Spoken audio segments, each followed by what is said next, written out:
आज एक रिसर्च हुआ है, हमारे यहाँ जरूरी है लैपटॉप, मोबाइल, जो भी कंप्यूटर वगैरह, उसके बिना काम चलता नहीं है। भरसक प्रयास करिए, गोदी में रख करके लैपटॉप वगैरह काम ना करें, बच्चों को समझाइए। नपुंसकता से लेकर के बंधत्व जैसे बीमारियां उसकी वजह से फैल रही है। कल बच्चा नहीं होगा, शादी हो जाएगी, परेशान हो जाएंगे। भगवान ना करे वो छोटे से कारण से कहीं आपका बंधत्व का कारण ना बन जाए। छोटी छोटी बातें हैं, परेशानी आती है, हमको भागे फिरना हमारी मजबूरी है, तो हम लाचार और मजबूर ना बने, इसके लिए जरूरी हम सावधान हो। समय पर सोइए, रात्रि को सोते समय भी छोटी छोटी बात हैं। हमारे यहाँ आजकल सब जगह डबल बेड। हमारी पुरानी परंपरा क्या थी? पुरानी परंपरा ये थी, सुबह उठते थे, हमारा बिस्तरा गोल हो जाता था, लपेट करके तय करके रखा जाता था, खाट को खड़ा कर दिया जाता था। मैं जानता हूँ शहरों में ये संभव बड़ा कठिन सा लगता है, पर फिर भी उस बिस्तरे को, जैसे आपने देखा होगा होटल वगैरह में आप जाते हैं तो एक चद्दर से ढक देते हैं बिस्तरे को, ऐसा ढक दीजिए, क्योंकि नहीं तो जब भी आपको मौका मिलेगा, थोड़ी सी फुर्सत होगी, आप बिस्तरे वाले कमरे में जाओगे तो आपका भी जी करेगा थोड़ी देर तो लेट ले। क्योंकि जहां जहां हम जाते हैं, जहां रसोई में जाते हैं, खाना बनाने की जगह होती है, खाने की संस्कृति जगती है। शौचालय में जाते हैं तो थोड़ी सी टॉयलेट की इच्छा कम हो रही होगी तो और हो जाएगी, तो उन चीजों से बचें। वो बिस्तरा जो है सिर्फ रात को दिखनी चाहिए, छोटी सी बात है। आजकल डनलप वाले संस्कृति थोड़ी सी कम हो गई, क्योंकि जूट वगैरह के गद्दे आने लगे। वो भयानक गद्दों से बचिए, कॉटन के गद्दे यूज करिए, पतले गद्दे पे बच्चों को सुलाने की आदत डालिए, बहुत सारी बीमारी से बचेंगे। मोटे मोटे तकिया मत लगाइए, पतले पतले तकिया लगाइए, आप देखेंगे बहुत सारी बीमारी से आप बचेंगे। भरसक प्रयास करिए, थोड़ा सा पसीना आने दें। घर में एसी है, गाड़ी में एसी है, ऑफिस में एसी है, थोड़ी देर के लिए एसी बंद कर दो, कमरे की खिड़कियां खोल दो।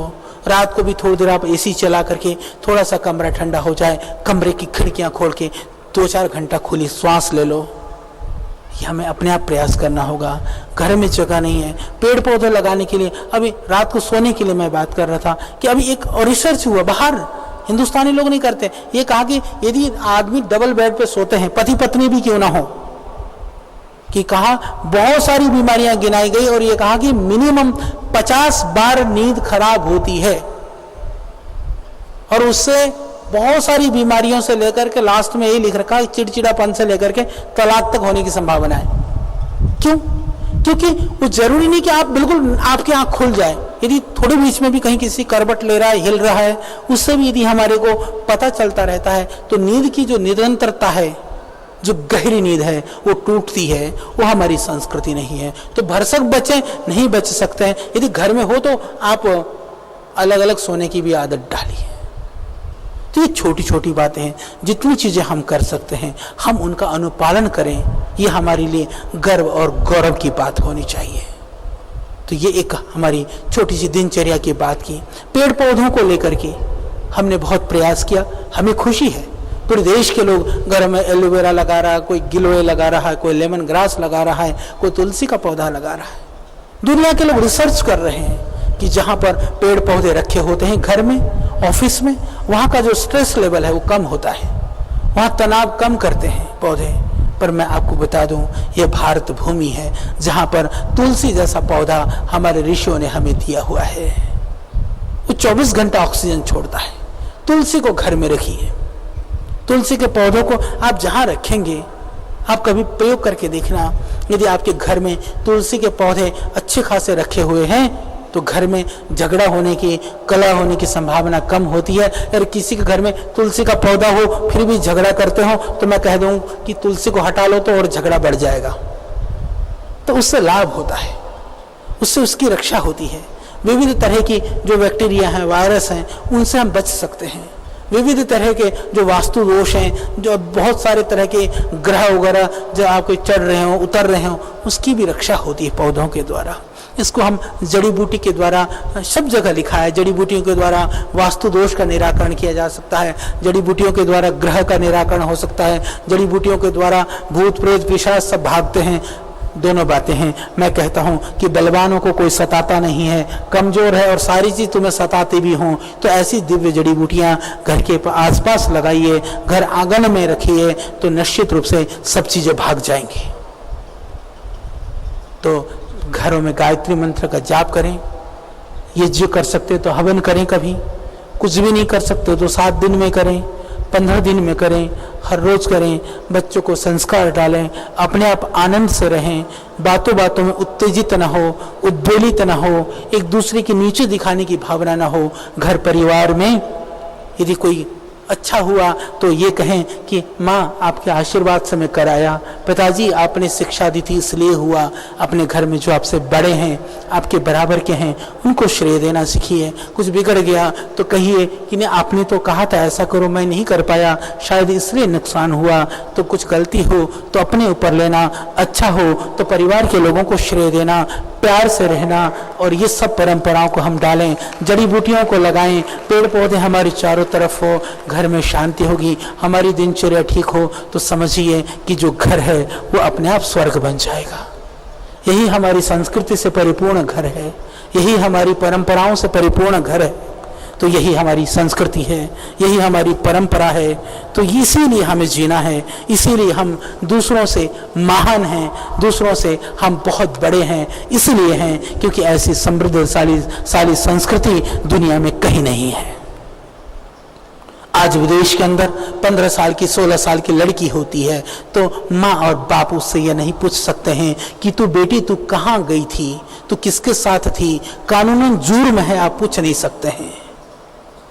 मैं एक छोटी सी घटना सुनाता हूँ। मेरे पास क्योंकि विदेश से भी हमारे एनराइज फैमिली के बहुत बच्चे आते हैं, लड़के लड़कियाँ बहुत आते हैं, तो एक भाई बहन दोनों आए तो मैं बैठा हुआ था। फिर मैंने वैसे ही पूछा, मैंने कहा बोले हम दोनों अभी नौकरी करते हैं, हमारी पूरी पढ़ाई पूरी हो गई, बात हो रही थी। मैंने अचानक लड़की से पूछा, मैंने कहा बेटू तेरे को कितने सैलरी मिलती है? वो बहुत जोर से हंसी, हंस करके कहने लगी आचार्य जी पता है आपको, आज तक मेरे मम्मी पापा ने भी नहीं पूछा। हालांकि उसने मुझे बता दिया, पर ये एक ऐसी कल्चर है, ऐसी संस्कृति है, हम कल्पना नहीं कर सकते हैं कि कितनी विकृतियां हैं वहां। कभी कभी सुनते गांव के लोगों को अभी भी कह दें, हालांकि अब तो शहरों में भारतवर्ष में भी ऐसा हो गया कि बाप को बेटे से मिलने के लिए जाना हो तो भी समय लेना पड़ता है कि बेटा मैं आ रहा हूं, कब आऊं। हम पहले सुनते थे अच्छा बाप से मिलने के लिए भी बेटा जो है बेटे से समय पूछ करके जाना पड़ता है। विदेशों में तो भयानक स्थिति है, कोई किसी को पूछता नहीं है। आज वो परेशान है, हताश है, दुखी है। क्यों? क्योंकि उनको लगता है जीवन एकाकी है वहां। हमारे यहाँ संयुक्त परिवार, ज्वाइंट फैमिली, आदर्श रिश्ते नाते, हमारे यहाँ ये बताइए कितने तरह के हमारे यहाँ संबोधन है रिश्तों को लेकर के।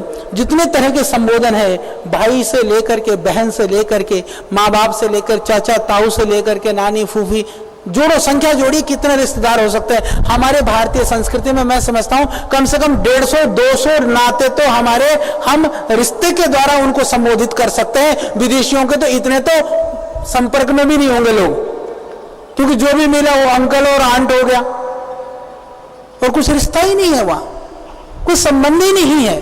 तो वो संबंध की गहराइयां हैं, उन संबंधों की मर्यादाएं हैं, उन संबंधों में शक्ति है, उन संबंधों में संवेदना है। वह मात्र भारतवर्ष में है। दुनिया में जहां हिंदू संस्कृति नहीं है, जहां हिंदू परंपरा नहीं है, वहां कहीं भी ऐसी संस्कृति नहीं है। इसलिए हम महान हैं। उन महानता को हमें नहीं भूलना है, उन महानता को हमें नहीं खोना है। तो हमें कहीं भटकने की जरूरत नहीं है, शांति के लिए कहीं तड़फने की जरूरत नहीं है। हम अपनी संस्कृति की ओर लौटें, हम अपनी परंपराओं की ओर लौटें, खाना सीखें, हगना सीखें, सोना सीखें, जागना सीखें, मर्यादाओं को निभाना सीखें। तो आदि बीमारियों को तो हम ऐसे ही भगा सकते हैं। हम करके देख सकते हैं, आप करके देखिए। और जिन घरों में वो मर्यादा और परंपराएं जीवित हैं, उन घरों में आज भी शांति रहती है। और नहीं तो लक्ष्मी जी तो आ सकती है, पर साथ में उल्लू को आने से कोई नहीं बचा सकता है। हमारे ऋषियों को पहले से पता था, इसीलिए लक्ष्मी का वाहन उल्लू बना दिया कि बोले सावधान, लक्ष्मी हमारी संपत्ति और हमारे धन दौलत की प्रतीक हैं। तो उनका वाहन कौन बनाया? उनका वाहन बनाया उल्लू, कि बोलो देखना ये आ तो रही हैं, उनके पीछे कौन है उसको भी मत भूलना। तो जब उल्लू आ जाएगा तो सब उल्लू बन जाते हैं। तो हम बचें, इतनी बात मुझे कहनी थी। बहुत सारी बातें हैं, आप लोग आए हैं, योग तो करें, प्राणायाम तो करें, नियमित रूप से करें। कभी कभी क्या होता है, यहाँ सीख करके आप जाते हैं, पूरी ऊर्जा से ताकत से लगे रहते हैं, पूरी सामूहिक रूप से, पर घर जाकर के शिथिल पड़ जाते हैं। शिथिल नहीं पड़ना है, छोड़ना नहीं है। कहते हैं ना, सतु दीर्घ काल निरंतर आश्रितो दृढ़ भूमि। निरंतरता चाहिए, पूरी दृढ़ता चाहिए, पूरा समर्पण चाहिए। छोड़ दोगे तो फिर वो बीमारियां, समझ लो ना, आप योग कर रहे हैं, प्राणायाम कर रहे हैं, वो शरीर से निकल गई बीमारियां, पर वो पास में खड़ी हैं, दूर नहीं गई बीमारी निकल करके, एकदम आपके बराबर में खड़ी हैं। जिस दिन आप कमजोर पड़ गए उस दिन फिर आक्रमण। तो दूर भगाने के लिए आपको मजबूत बना रहना पड़ेगा। मजबूत बने रहने के लिए निरंतरता चाहिए। और योग ऐसी क्रिया है, इसके द्वारा तन भी मजबूत होता है, मन भी मजबूत होता है, और हमारी जो आत्मा है वो भी निर्मल हो जाती है। दुनिया में ऐसी और कोई विधा नहीं है। ये हमारे लिए आज विदेशों में जाइए। अभी मेरे यहाँ एक साइंटिस्ट हैं, कहने लगे आचार्य जी मेरे को तो साल में जो है आप 10 दिन विदेश भेज दिया करो। मैंने कहा क्यों? वो एक लेक्चर दे करके आते हैं। बोल जी एक लेक्चर के लिए $100 चार्ज करते हैं पर हेड। $100 का मतलब कितना हो गया? 50 रुपये भी मान लो, 5000 रुपया हो गया एक क्लास अटेंड करने के लिए, 1 घंटे के लेक्चर में। अच्छा 1 घंटे में क्या योग सीखेगा भैया आदमी? तो ये हालत है। लोग घूम फिर करके इधर ही लौट करके आ रहे हैं। हमारा तो सौभाग्य है, हम तो वहीं बैठे हैं कि हम खजाने के ऊपर बैठ करके भी हम कहें हम तो बहुत गरीब हैं, बहुत कंगाल हैं, हमें तो कुछ भी नहीं है। तो ये हमारा दुर्भाग्य है। तो वह दुर्भाग्य सौभाग्य में लौट रहा है। देश के अंदर भी अब परिवर्तन आ रहा है। संस्कृति के प्रति निष्ठा रखने वाली एक सरकार अब आई है। मैं तो उस दिन माननीय मोदी जी से मिला था, मैंने 1-2 बात कही, उसमें एक बात ये भी कही, मोदी जी आपने माँ का पैर छुआ, आपने तो अपने माँ से आशीर्वाद लिया, पर आपको शायद यह पता ना हो, देश के पता नहीं कितने युवक और युवतियों ने अपने माँ बाप का आशीर्वाद लेकर के पैर छूना सीख लिया।